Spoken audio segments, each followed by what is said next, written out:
చదువుల తల్లి ఆమె భవిష్యత్తు కోసం ఎన్నో కలలు కంటూ తల్లిదండ్రుల ఆశలను తన ఆశలుగా మలుచుకొని ఒక మంచి గవర్నమెంట్ జాబ్ కొట్టాలని కూడా తిండి నిద్రాహారాలు మానేసి కష్టపడి ఎంటెక్ చదివింది. కానీ ఊహించని రోడ్డు ప్రమాదం ఈరోజు ఆవిడ్ని చావు బతుకుల మధ్య నిలబెట్టింది.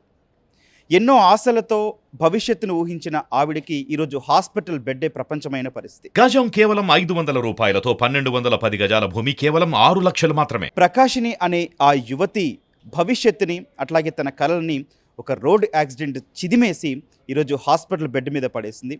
అయితే ఆ తల్లిదండ్రులు ఉన్నారు. యాక్సిడెంట్ జరగగానే వెంటనే వాళ్ళు హాస్పిటల్కి తీసుకెళ్లారు. ఇప్పటివరకు దాదాపు 30 లక్షలు ఖర్చు చేశారు. తమ శక్తికి మించి తను ఒక ఆటో డ్రైవర్, ఒక చిరు ఉద్యోగం చేస్తూ కుటుంబాన్ని పోషిస్తున్న పరిస్థితి. కూతురు మీదే భవిష్యత్ అంతా పెట్టుకున్న వ్యక్తి తన శక్తికి మించి 30 లక్షలు ఖర్చు చేసి ఇప్పటివరకు వైద్యం చేశారు.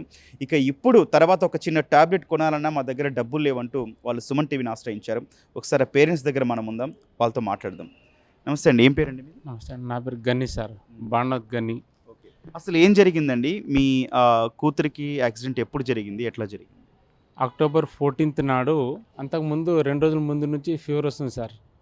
అయితే ఫీవర్ వస్తుంటే ఆ రోజు మధ్యాహ్నము హాస్పిటల్కి తీసుకెళ్తున్నాం. హాస్పిటల్కి తీసుకెళ్తుంటే లారీ సిమెంట్ పొడిది ట్యాంకర్ పెద్ద బల్కర్ ఉంటుంది, ఆ లారీ అతను రోడ్డు మధ్యలో ఆపుకొని ఉన్నాడు. అయితే మేము వెళ్తుంటే లారీకి పక్కన మేము మధ్యలో వచ్చేసరికి ఆయన సడన్గా రైట్ టర్న్ తీసుకున్నాడు. వెనక చూసుకోకుండా ఫోన్ మాట్లాడుతున్నాడు. ఆయన మాట్లాడుకుంటా రైట్ టర్న్ తీసేసుకున్నాడు. అయితే మా బాబు మా పాప ఇద్దరు ఒక బైక్ మీద ఉన్నారు, నేను ఒక బైక్ మీద వెనకాల ఉన్నా. అయితే బాబు బ్రేక్ చేశాడు, రైట్ టర్న్ తీసుకున్నాడు. రైట్ తీసుకోవడానికి ప్లేస్ లేదు. బ్రేక్ కొట్టగానే కింద బురద ఉన్నది, 2 వీలర్ స్కిడ్ అయ్యి 2 వీలర్ లెఫ్ట్ రైట్ పడిపోయింది. వాళ్ళిద్దరు లారీ టైర్ కింద పడిపోయారు. అయితే లారీ అతను చూసుకోవట్లేదు, నేను చూస్తూనే ఉన్నా, మీది ఎక్కడికి పోతుంది, ఇద్దరు మీద ఎక్కిపోతే ఇక చనిపోతారని గట్టిగా అరిచినా. నేను గట్టిగా అరిచేసరికి అప్పుడు అతను బ్రేక్ చేసి వెనక తీసుకున్నాడు. అప్పటికి 30% ఎక్కింది, థాయ్ ప్లేస్లో 30 ప్లేస్ ఎక్కి మళ్ళీ వెనక తీసుకున్నాడు. అప్పటికే బ్లడ్ చాలా పోయింది. ఇక నాకు అర్థం కాలేదు, అంబులెన్స్ ఫోన్ చేస్తే అంబులెన్స్కు అడ్రస్ సరిగా అర్థం కాలేదు. అదే సేమ్ టైంలో మా మేడం గారు ఫోన్ చేశారు. ఫోన్ చేయగానే ఒక్కటే మాట చెప్పినాం, మేడం మా పాపకి లారీ యాక్సిడెంట్ అయింది అని నేను చెప్పగానే వెంటనే నా ఫోన్ కట్ చేసి మా ఇంకో డ్రైవర్ ఉన్నాడు రమేష్, అతను ఫోన్ చేసి వెంటనే గణేష్ కూతురికి లారీ యాక్సిడెంట్ అయిందంట, నువ్వు అర్జెంట్గా కార్ తీసుకుని పో అంటే అతను వెంటనే నాకు కాల్ చేసి ఎక్కడ ప్లేస్ అంటే ప్లేస్ చెప్పంగానే వెంటనే కార్ తీసుకుని వచ్చిండు. కార్ తీసుకుని రాగానే హాస్పిటల్ తీసుకుని వెళ్ళిపోయినాం. యాక్సిడెంట్ అయినప్పుడు మీ పాప కండిషన్ ఎట్లా ఉందండి, ప్రస్తుతం ఎట్లా ఉంది? అసలు మీకు ధైర్యం ఉంటే మీ పాపని చూడొచ్చని అన్నారండి, కానీ నాకు ధైర్యం సరిపోలే. చూపిస్తే అసలు అక్కడ చూసిన తర్వాత అక్కడ నుంచి నేను ఎలా వచ్చానో నాకే తెలియదు. అసలు నాకు ఒకటే కూతురు,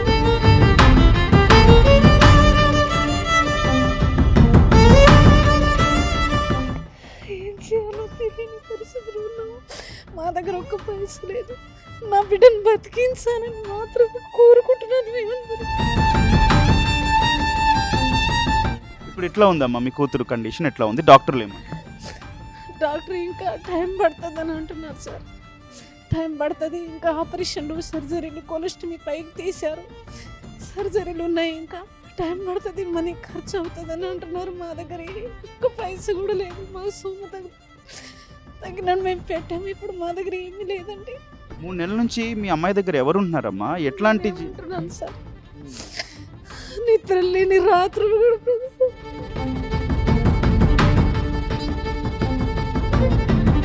నేను కరెక్ట్గా నిద్ర ఉండట్లేదు.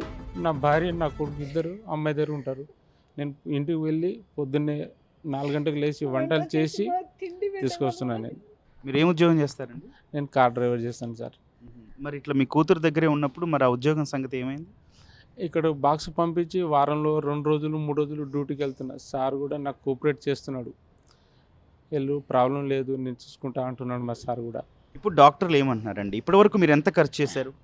ఇప్పటికి 31 లక్ష అయిపోయింది సార్ ఇప్పటికి. ఇంకా ఇప్పుడు ఇక్కడనే సర్జరీలు, plastic surgery, wound surgery, cholesterol surgery, వీటి అన్నిటికీ 6 to 8 lakhs కావాలని అంటున్నారు. ఫర్దర్ ఇంకా దానికంటే ఎక్కువ మళ్ళీ ఫిజియోథెరపీకి 6-7 lakhs అవుతుంది అంటారు. ట్రీట్మెంట్ అయ్యి ఇంటికి వెళ్ళాక కూడా మళ్ళీ ట్రీట్మెంట్ ఇంకా చేపియాలి. అంటే ఫిజియోథెరపీ మొత్తం బాడీ ఎప్పటికి కావాలంటే ఫిజియోథెరపీ బాగా చేపించాలంట సార్. దానికి 4-5 lakhs కంపల్సరీ కావాలంటారు. కాబట్టి నా స్తోమతకు మించిన డబ్బులు పెట్టేసిన చాలామంది తీసుకొచ్చిన వాళ్ళు ఆల్రెడీ నాకు మళ్ళీ రిటర్న్ అడగడానికి స్టార్ట్ చేసినారు.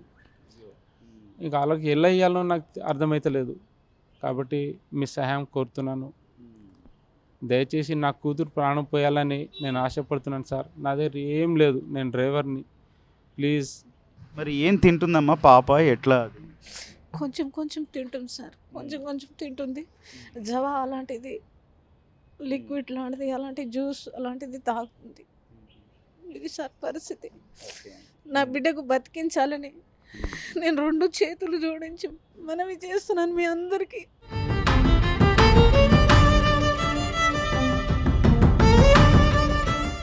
నాకు ఒకటే కూతురు, ఎంతో ఆశతో జాబ్ చేయాలని ఎంటెక్ చేసింది, కానీ ఇలాంటి పరిస్థితి వస్తుందని అనుకోలేదు సార్.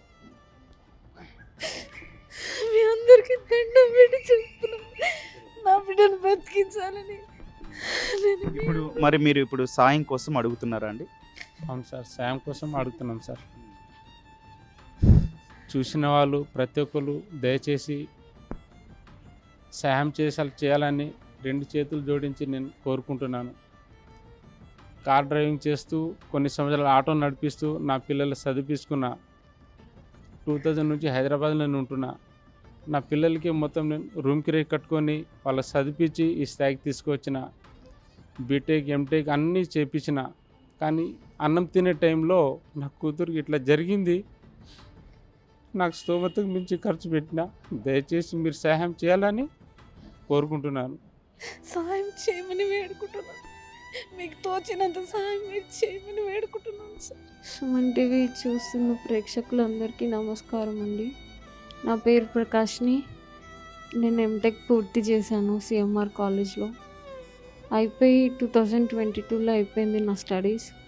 నేను గవర్నమెంట్ జాబ్స్ కోసం గ్రూప్ 2 నా ఎయిమ్ అండి. గ్రూప్ 2 కోసం నేను అశోక్ నగర్లో కోచింగ్ తీసుకొని చదువుకుంటుంటే మధ్యలో అక్టోబర్ 13th నుంచి నాకు చాలా ఫీవర్ అండి. అయితే హాస్పిటల్ కోసం వెళ్తుంటే నాకు యాక్సిడెంట్ అయింది. ఇంట్లో చాలా అప్పులు చేసి నేను చనిపోయే స్టేజ్ నుంచి నన్ను ఇక్కడి వరకు తీసుకొచ్చారు. చాలా అప్పులు చేశారు మా మమ్మీ డాడీ. ఇప్పుడు ఇంకా నాకు దగ్గర 8 లక్షల వరకు అవుతుందండి. మీకు తోచినంత సహాయం చేయగలరని నేను ఆశిస్తున్నా. ప్లీజ్ అండి, నా కోసం సహాయం చేయగలరని అడుగుతున్నాను. ప్లీజ్. థ్యాంక్ యూ అండి. ఒక 3 నెలల నుంచి హాస్పిటల్ బెడ్ మీదే ఉన్న కూతురును చూస్తూ కన్నీళ్లు కూడా ఇంకిపోయాయి వాళ్ళకి. నిద్రలేని రాత్రులు గడుపుతున్నామని. ఏ క్షణాన డాక్టర్ వచ్చి ఏం చెప్తారో అంటూ కూడా ఆ తల్లి నిజంగా ఏడుస్తున్న తీరు చూస్తుంటే కన్నీళ్ళు ఆగని పరిస్థితుంది.